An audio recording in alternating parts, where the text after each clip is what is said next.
Đây, dùng thử nó hơn một nguồn. Đấy, hơn một tuần rồi đấy.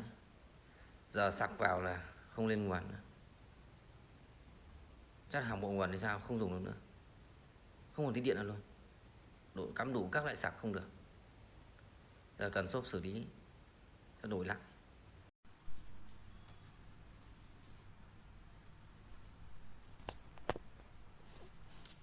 Thức âm nghe sống động. 2. Tuyệt vời, sắp 10 điểm. Có điều không đúng miêu tả thôi, nhưng mà ok.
Trong giấc mơ, trong cơn mây, trong cơn mây, trong cơn mơ, yêu đến vậy thôi, phát điên rồi làm sao ra.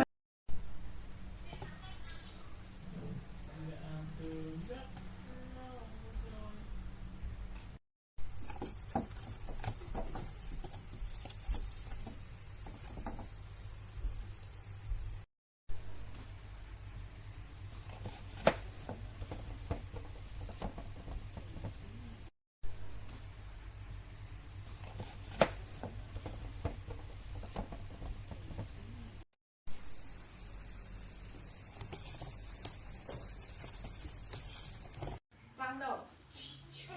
Ăn sữa chua không? Con ăn sữa chua, ăn một miếng.